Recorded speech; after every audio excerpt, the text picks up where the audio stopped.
Ponto de Vista. Oferecimento Best Sênior. Plano de saúde com os melhores hospitais do estado. No programa de hoje vamos conversar com Maria Clara Mendonça Perim, promotora de justiça, referência no Espírito Santo. Ela atua na área de transparência e apuração de fatos, cobrando o cumprimento das leis e garantindo que órgãos e autoridades trabalhem dentro das regras. Mas por que isso é importante? E o que muda na sua vida, no cotidiano das cidades? É o que vamos explicar a partir de agora no Ponto de Vista.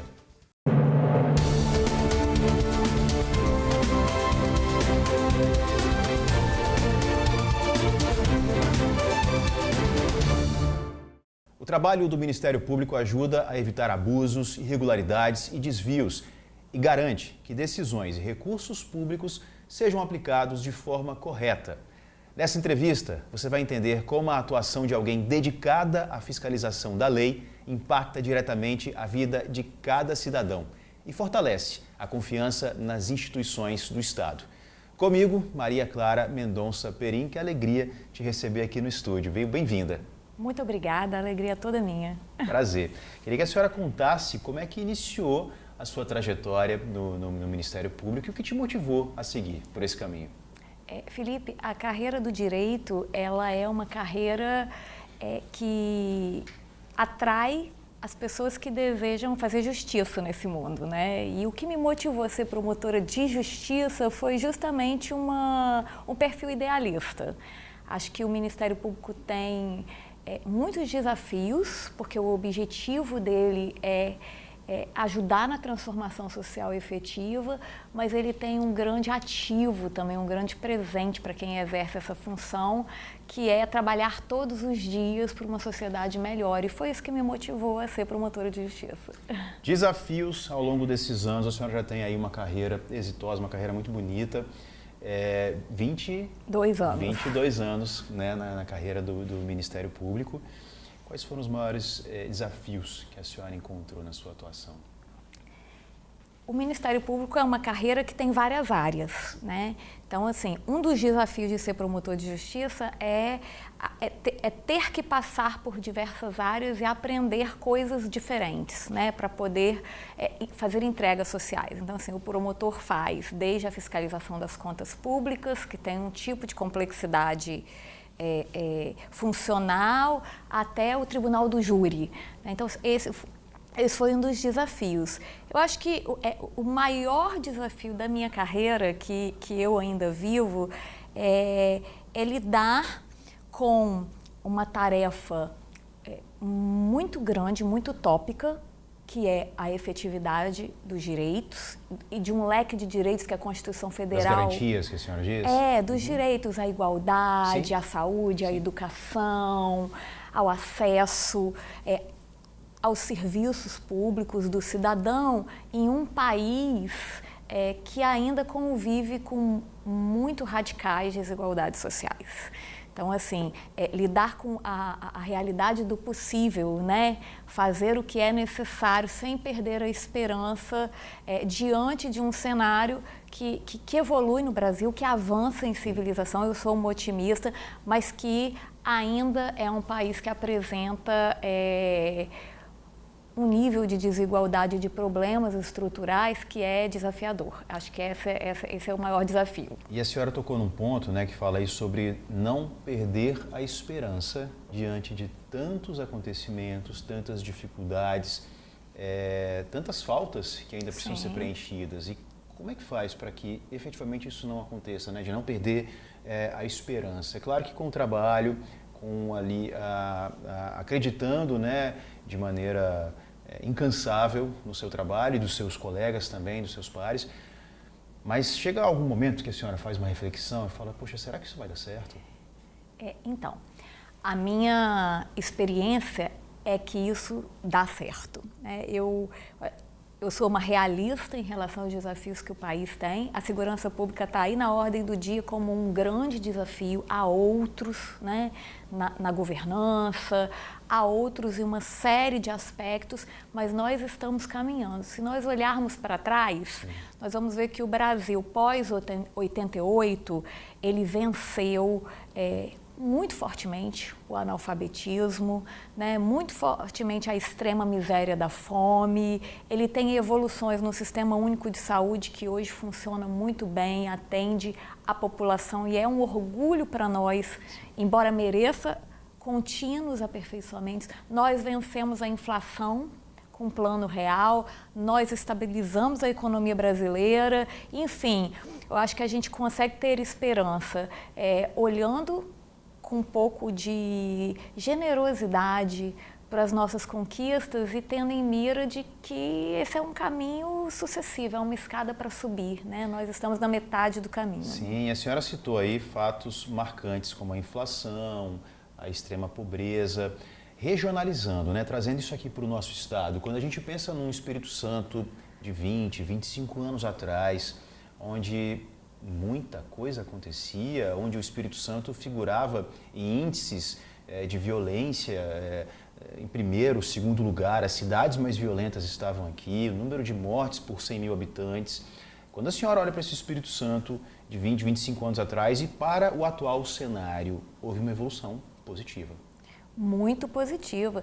Nós voltarmos até um pouco menos atrás, né, na virada dos anos 2000, nós tínhamos um estado com uma situação de corrupção crônica, né, com instituições incapacitadas, né, de respostas sociais que tinham um viés altamente perverso.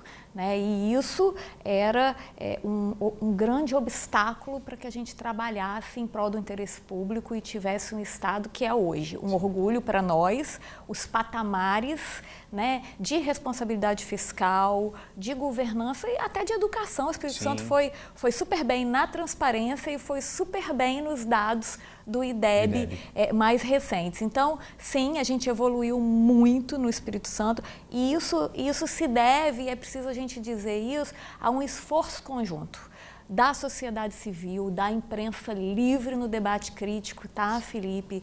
Do setor produtivo, das igrejas e dessa comunhão de esforços Sim. em torno de objetivos de instituições fortes e protagonistas. É isso que a gente não pode perder de vista.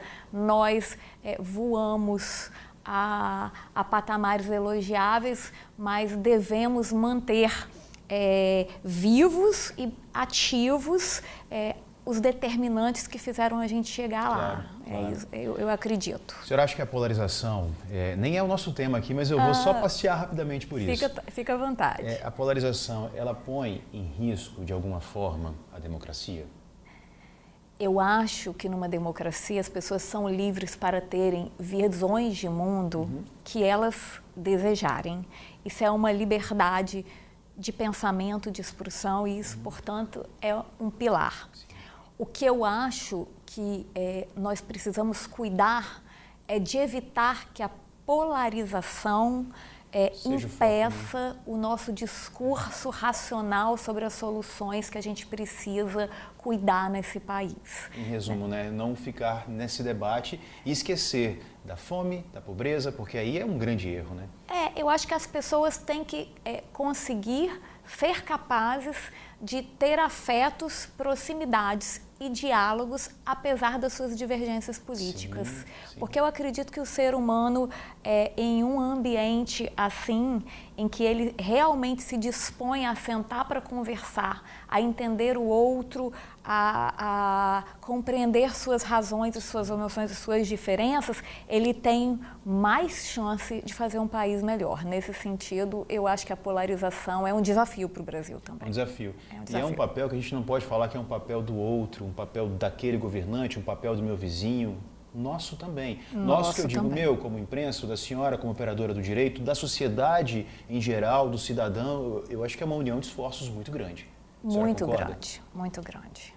Falei no início, falei na abertura sobre o trabalho do Ministério Público, né, o trabalho que a senhora desenvolve e o que isso impacta na vida de quem está ali, assistindo a gente. Vamos desmistificar isso? Como é que é esse trabalho que a senhora faz, que os seus pares desenvolvem, né, e a importância disso voltado aí em benefícios para a sociedade? Isso aí. O Ministério Público, como um todo, ele é uma instituição que na Constituição Federal ganhou um leque de atividades muito, muito largo, né? Ele tinha, historicamente, já fazia a persecução criminal, ou seja, o Ministério Público tem um papel muito forte em ser quem denuncia e processa pessoas que cometem crimes na segurança pública, mas ele alargou esse papel, né? A partir de 88, ele passou a ser também uma instituição responsável por cuidar dos direitos difusos e coletivos, que é a saúde, a educação, meio ambiente, a proteção do patrimônio público. Então, o Ministério Público é a casa da democracia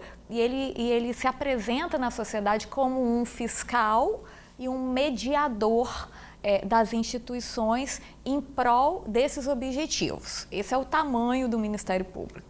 A minha promotoria especificamente faz defesa do patrimônio público e, portanto, atua, né, ora fiscalizando o bom uso dos recursos, ora fomentando boas práticas de governança e transparência. Como é que a população ela pode entender, vamos mais a fundo um pouquinho aqui, como é que a população ela pode entender que a participação dela também é importante no seu trabalho? Vamos lá, vou criar aqui uma situação, ela vai entender que tem uma determinada obra no bairro dela, que foi iniciada já há muitos anos e que essa obra não está andando e que está aquele tapume ali naquela praça, vamos dizer assim, já há 1 ano, 2 anos. Ela tem que denunciar, o Ministério Público vai passar a investigar a partir dessa denúncia, ou o próprio MP sugere uma intervenção, busca aquela autoridade para poder ouvir e entender por que aquilo está parado. Como é que funciona isso na prática, doutora? Então, na prática, Felipe, a denúncia, né, ela tem muitas portas de entrada. Certo. E é muito importante que o cidadão participe disso. Isso se chama controle social. E isso é fundamental para que o promotor realize o seu trabalho. Então, assim, o promotor, ele tem um conjunto de informações, mas, obviamente, ele não está em todos os lugares. Então, se o cidadão, a entidade, a empresa perceber que há uma irregularidade, pode e deve contar para o Ministério Público. E aí tem muitas formas de fazer isso. Ele pode pedir uma agenda, né? Tá no site do MP, os canais de comunicação, e fazer um atendimento, mas ele pode também fazer online pelo Disque Denúncia, que tem uma aba lá no site principal do Ministério Público. É bem fácil, ele nem precisa necessariamente se identificar. Tem lá um mecanismo de inserir as informações principais e aí isso vai ser distribuído para o promotor competente, que vai abrir uma apuração para verificar, né, a conformidade dessas denúncias, a gravidade, e apurar para resolver o problema. E aí as partes serão ouvidas, se tiver que convocar uma autoridade para ouvi-lo, para entender o que está acontecendo, isso acontece, isso é feito. Isso é feito, abre esse procedimento, que é um procedimento formal, né, e que observa um fluxo de procedimento, né? Então, assim, ele vai ter que averiguar se aquilo de fato corresponde, ouve o município, verifica, realiza perícia, e cada caso é um caso, mas dispara, digamos assim, o alerta da instituição para verificar e adotar providências. O Espírito Santo, a gente conversou aqui sobre o passado e o presente. É visível, né, para o cidadão entender como era e como nós estamos. Hoje a gente vive num estado que tem uma solidez fiscal muito grande, né, nesse ranking ocupa ali as primeiras posições, mas também ocupa a primeira posição no ranking da transparência. A promotora Maria Clara Mendonça Perim é referência em transparência. E aí, no retorno do ponto de vista, a gente vai entender melhor sobre esse trabalho dela, sobre essa temática da transparência no Ministério Público e como isso se conecta com o nosso Estado. Faz o seguinte, toma um cafezinho, esse horário depois do almoço é sempre assim, né? Um cafezinho cai muito bem, toma um cafezinho por aí e continue com a gente aqui no Ponto de Vista. É um instante só.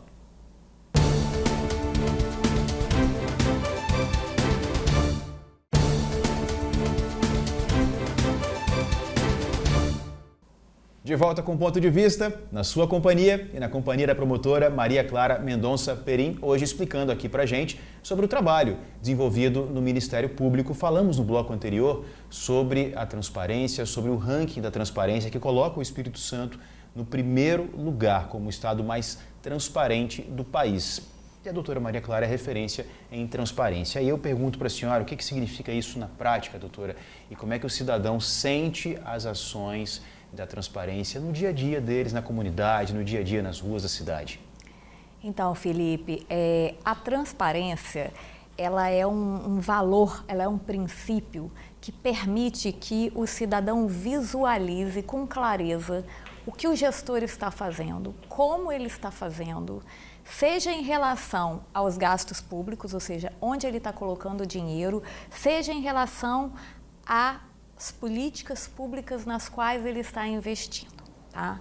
Então, se esse cidadão consegue visualizar isso, nós temos uma boa transparência. Se ele tem dificuldade, nós temos desafios. Por quê? Porque a gente só pode discutir se o governo está funcionando, né, se o legislativo está funcionando e até se as instituições do sistema de justiça estão funcionando, se a gente conhecer o conteúdo do que está sendo feito, de como está sendo gasto e qual é o resultado dessa atividade do Estado. Né? É isso que quer a transparência. O Espírito Santo tem uma evolução grande, pontua muito bem. E eu acredito que a sociedade civil tem um grande mérito nisso, a Transparência Capixaba e o Espírito Santo em Ação fazem um trabalho digno de nota e nós estamos com propósitos de avanços em relação a isso. Por quê? Acho que hoje o Brasil fez uma ruptura da opacidade, né? Com alguns problemas pontuais, como os que a gente viveu e vive no orçamento público, mas de modo geral a gente consegue enxergar os atos administrativos. O nosso desafio agora, o desafio também do Espírito Santo, é fazer aquilo da transparência de verdade substantiva. É enxergar assim, olha, o meu prefeito, ele prometeu a entrega de um plano de ação, que é o quê? Que é, por exemplo, prover um X número de creches ou abrir acesso a determinado serviço público de saúde. Então, agora o desafio é a gente conseguir monitorar a política pública e tornar ela transparente de uma forma amigável para esse cidadão. Isso aí a gente chama governança. Existe algum caso que a senhora possa ilustrar, ou alguma experiência que mostre bem esse impacto na sociedade? Algum caso que a senhora tenha acompanhado, que tenha feito ali todo esse trabalho de transparência, né, para que aquela efetividade aconteça e isso tenha sido, na conclusão, tenha sido algo que o cidadão tenha sentido esse impacto, tenha percebido na sociedade? No âmbito da promotoria de patrimônio, esse impacto é muito evidente, porque a maior parte das denúncias, elas são informadas a partir de dados que o cidadão acessa na transparência. Então, não é um caso, são diversos. Então, assim, o prefeito nomeou uma pessoa com baixa qualificação funcional, ou aquela obra, ela não tem a placa. O cidadão vai lá no seu bairro, verifica a obra, entra no site da transparência da prefeitura, ele consegue acessar o contrato, qual é a empresa contratada, qual o custo da obra. Então, assim, são diversos os exemplos que a gente tem para dizer que a transparência ajuda na fiscalização, e ajuda mesmo. O cidadão está de olho em tudo, isso é muito importante. Próximos desafios aí, a gente está fechando um ano, né? Fechando o ano de 2025, já estamos aqui no mês de novembro. Quais são os próximos desafios ou os próximos planejamentos, ou até metas, né, para a área de atuação da senhora? Eu tenho uma meta e já tenho um alinhamento com o prefeito Everson da Serra nesse sentido, de nós trabalharmos em prol da adequação do plano municipal da Serra ao plano ES 500.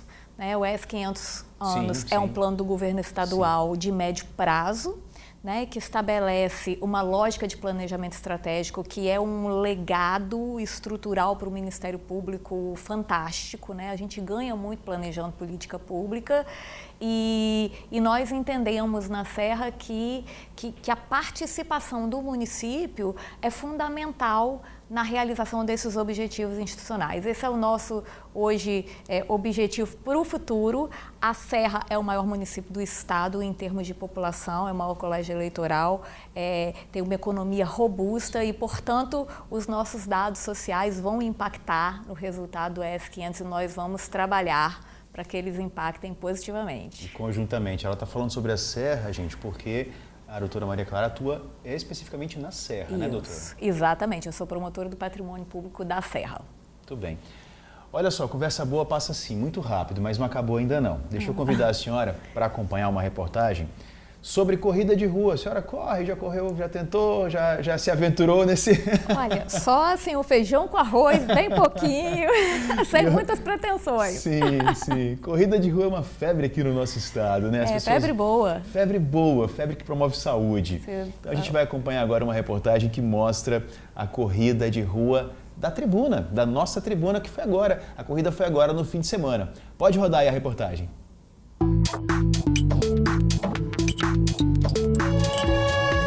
A previsão era de chuva, mas no final das contas, o clima mesmo foi de superação, promoção da saúde e muita, mas muita energia, mesmo com o sol escondido.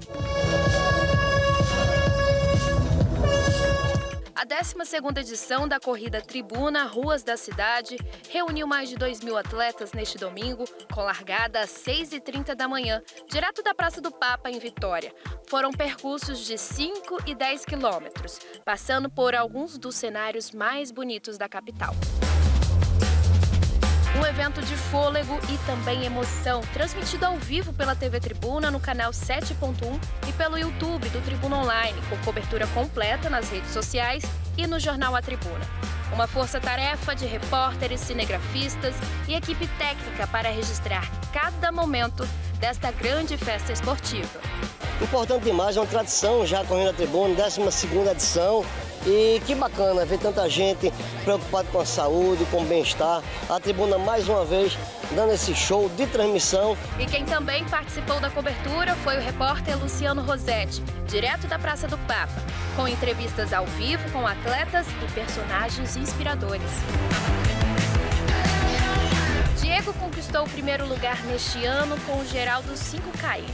Só tenho que agradecer. O cansaço é normal, faz parte, mas a gente treina pesado para isso aí, né?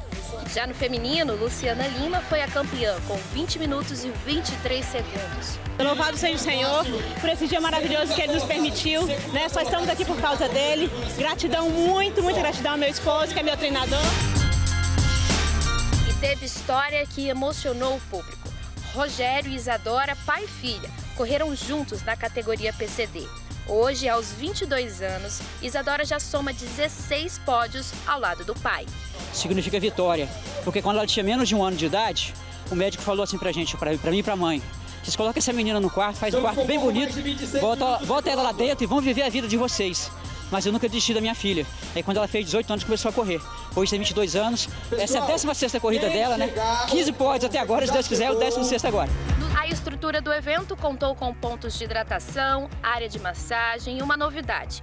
Quem completou o percurso pôde gravar gratuitamente o tempo feito direto na medalha, ali mesmo, na hora. Ao todo, mais de 2.000 dos 2.347 inscritos participaram da corrida. O destaque foi também para o governador Renato Casagrande, que levou para casa o troféu ao completar o percurso na categoria Governador do Estado. Paisagem linda, território plano, sem nenhum desnível, então dá para fazer tranquilo. Quem não pode fazer 10, faz 5. Quem não pode correr, faz outra atividade. Eu espero que a Tribuna me dê meu troféu. Com certeza, medalha, troféu. Agora eu acho que o segredo também pode estar no pré-treino. A gente tem a foto dessa barrinha diferente. É uma barrinha diferente que vai com um limãozinho. É barrinha de cereal saudável que eu uso como pré-treino. Na verdade, eu como para correr e corro para comer. Então, assim, eu como antes e como depois. Mas só pode comer a barrinha de cereal quem corre, viu, gente? Quem faz atividade física.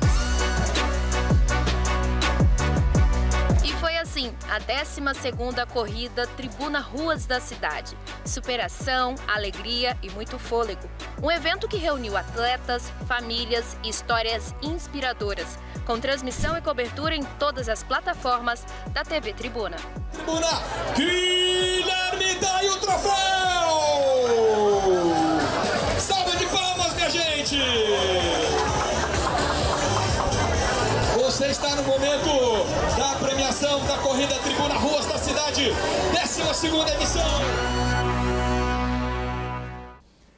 Tá aí, você acompanhou agora como foi a corrida de rua da Tribuna, que foi no último fim de semana. Muita gente, muita alegria. E é uma atividade que promove saúde. Também estava lá e foi muito bom participar.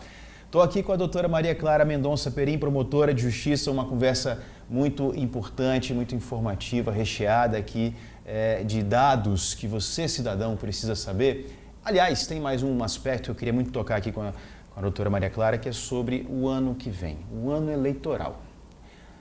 Em que pontos, na opinião da senhora, a população precisa ficar muito atenta e participar de maneira consciente, doutora? Então, o ano eleitoral é uma festa da democracia, né? É nesse momento em que a população escolhe seus representantes, né? Isso é riquíssimo. E por causa disso, a minha mensagem é a seguinte: eu acho muito importante que o cidadão compreenda, para além das suas preferências pessoais, das suas afinidades e dos seus ressentimentos, qual é realmente a agenda e o programa que o candidato defende. É isso que eu acho. Acho que a democracia ela tem uma dimensão conceitual, no sentido assim, o que exatamente esse candidato se compromete a realizar nessa representação. Esse nível de atenção é um nível importante para que a gente não tenha as nossas expectativas frustradas e para que a gente também possa ter clareza daquilo que a gente pode cobrar dos nossos representantes eleitos em termos das entregas, né, dos valores que a gente acredita, dos objetivos institucionais que nós queremos ver realizados. Essa é a minha mensagem, Felipe. Aí eu pergunto só mais uma para a gente poder realmente partir para a conclusão. A gente tem notado, doutora, uma diminuição efetiva no número de votantes, né? As pessoas que vão até as cabines, né, e aí acabam não indo, deixam de ir, ou seja, justificam, ou de alguma forma tornam aquilo um voto branco, um voto nulo. Esse envolvimento da sociedade, né, não só de buscar a informação, de conhecer também o candidato, mas de participar. Isso também é um chamamento importante? É um chamamento muito importante. É um dos chamamentos mais importantes do país, né? Então, assim, a gente tem um direito de decidir em situação de igualdade com todos os eleitores do Brasil, os rumos do nosso país. Então, assim, exercer esse direito é muito importante. É lógico que a gente sabe que o cidadão, às vezes, ele tem dificuldade de locomoção, de acesso e uma série de coisas, mas esse é um esforço da nação, né? E é um esforço que revela e deve ser visto do tamanho da importância que ele tem. Maria Clara Mendonça Perim, muito obrigado por ter vindo, obrigado por seu tempo aqui com a gente, em compartilhar seu conhecimento e tantas informações para quem está em casa acompanhando o Ponto de Vista. Volte mais vezes, viu? O espaço aqui é nosso e é sempre muito bom receber a senhora e poder compartilhar essas informações. Eu que agradeço, Felipe, gratidão infinita pela oportunidade. Obrigado, tudo de bom para a senhora. Muito obrigado a você de casa, ligadinho aqui no Ponto de Vista, sempre às 2 da tarde, na sua TV Tribuna Band. A gente se vê!